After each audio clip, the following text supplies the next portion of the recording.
If someone asked you who the richest people in history were, who would you name? Perhaps a billionaire banker or corporate mogul like Bill Gates or John D. Rockefeller. How about African King Musa I?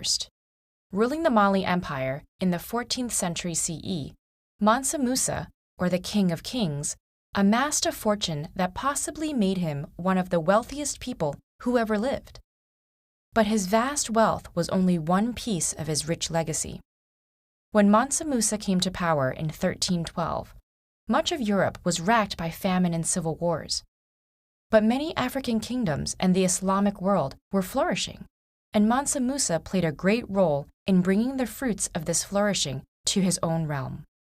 By strategically annexing the city of Timbuktu and re-establishing power over the city of Gaul, he gained control over important trade routes between the Mediterranean and the West African coast, continuing a period of expansion which dramatically increased Mali's size.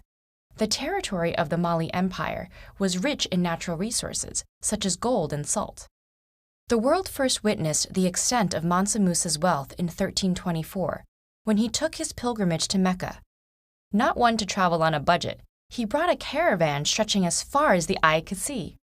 Accounts of this journey are mostly based on an oral testimony and differing written records, so it's difficult to determine the exact details. But what most agree on is the extravagant scale of the excursion. Chroniclers describe an entourage of tens of thousands of soldiers, civilians, and slaves, 500 heralds, bearing gold staffs and dressed in fine silks, and many camels and horses bearing an abundance of gold bars. Stopping in cities such as Cairo, Mansa Musa is said to have spent massive quantities of gold, giving to the poor, buying souvenirs, and even having mosques built along the way.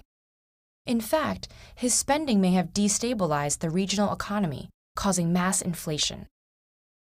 This journey reportedly took over a year, and by the time Mansa Musa returned, tales of his amazing wealth had spread to the ports of the Mediterranean. Mali and its king were elevated to near legendary status, cemented by their inclusion on the 1375 Catalan Atlas. One of the most important world maps of medieval Europe, it depicted the king holding a scepter and a gleaming gold nugget.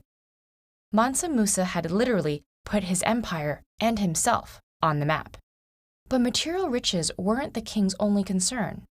As a devout Muslim, he took a particular interest in Timbuktu, already a center of religion and learning prior to its annexation. Upon returning from his pilgrimage, he had the great Djinguereber Mosque built there with the help of an Andalusian architect. He also established a major university, further elevating the city's reputation and attracting scholars and students from all over the Islamic world. Under Mansa Musa, the empire became urbanized, with schools and mosques in hundreds of densely populated towns. The king's rich legacy persisted for generations, and to this day, there are mausoleums, libraries, and mosques that stand as a testament to this golden age of Mali's history.